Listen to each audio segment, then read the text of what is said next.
सुप्रभात। श्री मंगल बाल online study class में कक्षा 12वीं के विद्यार्थियों का अनिवार्य हिंदी के प्रथम अध्याय के साथ हार्दिक स्वागत है।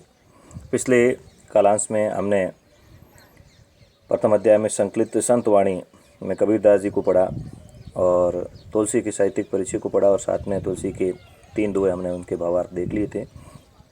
आज हम अगले दोहे के भावार्थ और व्याख्या के संबंध बात करेंगे। ध्यान पूर्वक इस पंक्ति को देखिएगा। राम कृपा तुलसी सुलभ, राम कृपा तुलसी सुलभ, गंग सुसंग समान, जो जल परे जो जन मिले, कीजिए आपो समान। देखिए प्रसंग और संदर्भ में आप लिखेंगे कि प्रस्तुत दोहा महाकवि तुलसीदास द्वारा रचित है।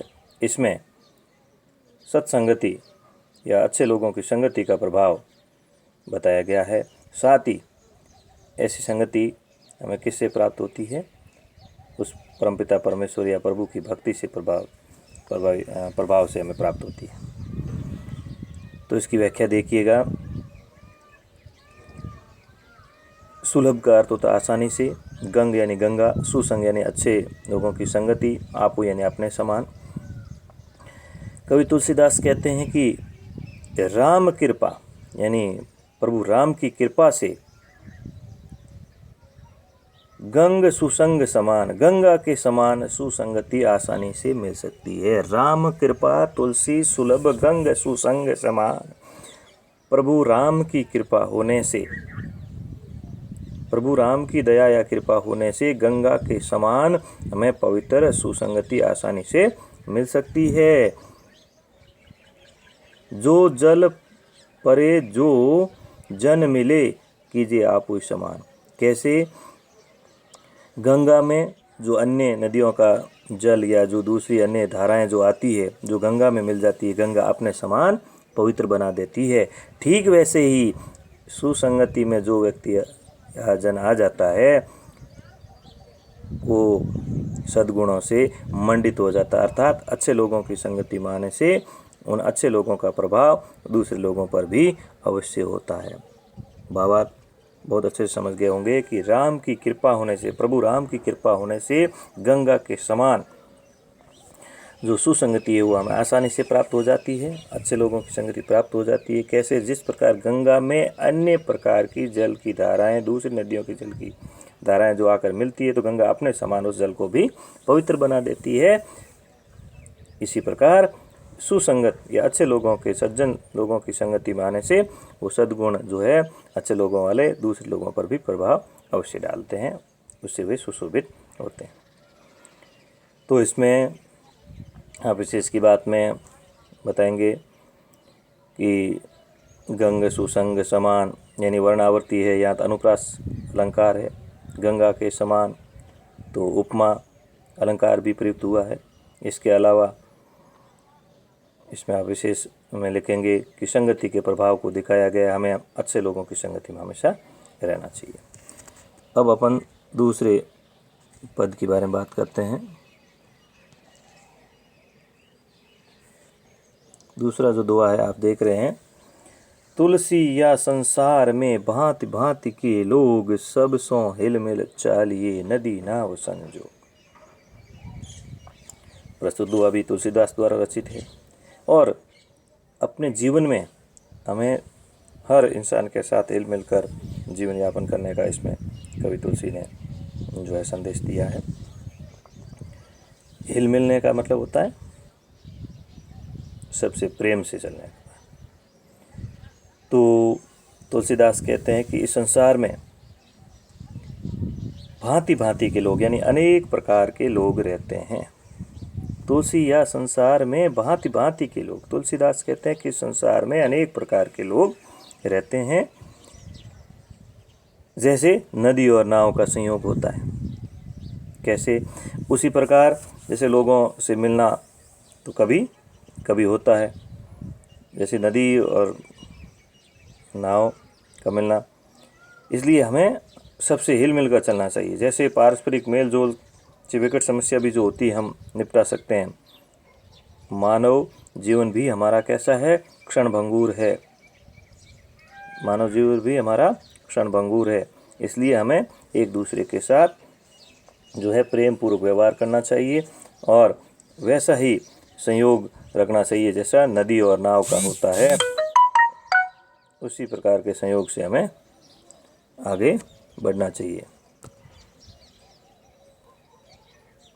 तो तुलसीदास के इस पद का आप भावार्थ समझ गए होंगे कि संसार में अनेक प्रकार के लोग रहते हैं। तुलसी या संसार में भांति भांति के लोग, सब सो हिलमिल चालिए नदी नाव संयोग। तो सभी लोग जैसे आते जाते रहते हैं, उसी प्रकार नाव में जब बैठ के हम आगे बढ़ते हैं, सभी अपने अपने गंतव्य स्थान को चले जाते हैं, लेकिन नाव में बैठने पर हम एक दूसरे के सहयोग और परस्पर स्नेह से आगे बढ़ते हैं। उसी प्रकार यही संयोग हमें जीवन में भी रखना चाहिए। ये एक दृष्टांत दिया है। और अगला जो दुआ है बहुत ही बढ़िया पद है। तुलसी पावस के समय धरी कोकिल मौन, अब तो दादुर बोलिए हमें पूछिए कौन। देखिए, पावस का मतलब होता है वर्षा ऋतु।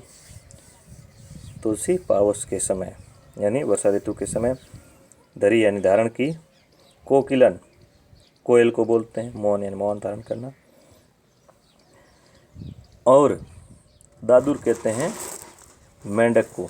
दादुर कहते हैं मेंढक को। तो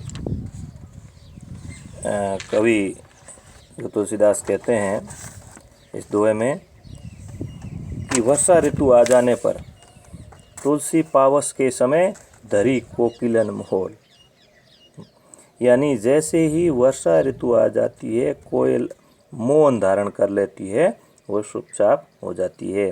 वे सोचती उस समय क्या, अब तो दादुर बोलिए। दादुर कहते हैं मेरे, अब तो, क्योंकि जैसे ही वर्षा ऋतु आनी शुरू होती है तो चारों तरफ मेंढक ही मेंढक बोलने शुरू हो जाते हैं। तो हमें कौन पूछेगा, अर्थात हमारी अब किसी तरह से कोई अहमियत नहीं रह जाएगी। तो इसका भावार्थ ये है कि जैसे ही दुर्जन लोग एकत्रित हो जाते हैं, दुर्जनों का जहाँ बोलबाला हो जाता है, वहाँ सज्जन पुरुष जो होते हैं वो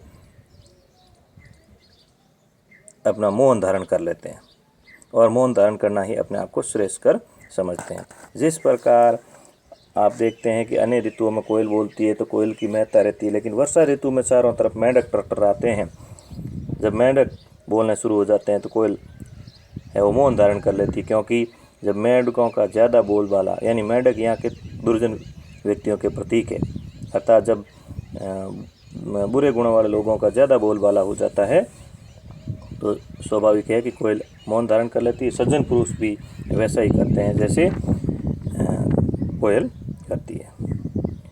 तो यहाँ मूर्ख और अहंकारग्रस्त जब लोगों की जो सभा होती है या बैठक होती है, वहाँ पंडित लोग होते हैं, ज्ञानी लोग, सज्जन पुरुष जो होते हैं, वे वहाँ पर मौन धारण कर लेते हैं। इस बात का संदेश दिया गया है। कोयल और जो मेंढक है ये प्रतीकार्थक है।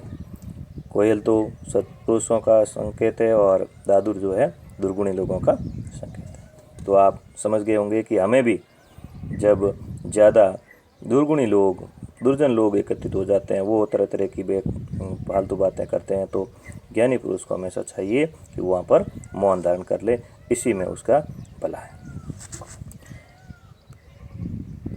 अगला जो दुआ है आप देख सकते हैं, तुलसी असमय के सखा, धीरज धर्म विवेक, साहित्य साहस सत्य व्रत, राम भरोसोए। बहुत ही शानदार उम्दा दुआ है कि इसमें बुरे समय में हमारा कौन साथ दे सकता है उसके बारे में कवि तुलसी ने बताया है। तुलसी असमय, असमय का मतलब होता है जब समय बुरा होता हो, सखा यानी मित्र या मीत, विवेक का मतलब होता है कर्तव्य अकर्तव्य का हमारा जो फैसला लेने का, जो निर्णय का जो ज्ञान होता है। साहित्य का मतलब होता है साहित्य, साहित्य, साहस यानी हिम्मत इत्यादि। असमय का मतलब बुरा समय होता ही है। धीरज यानी धैर्य। तो कवि तुलसीदास कहते हैं कि जब बुरा समय आता है तो अपने ये मित्र सहयोगी होते हैं। कौन कौन? तुलसी असमय के सखा, धीरज धर्म विवेक। धैर्य, धर्म और विवेक, साहित्य, साहस और सत्यव्रत तथा परमात्मा का भरोसा। तुलसीदास क्या कहते हैं कि असमय यानी जब हमारा बुरे समय होता है तब धीरज है, धर्म है, विवेक है, साहित्य है, साहस है और सत्यव्रत है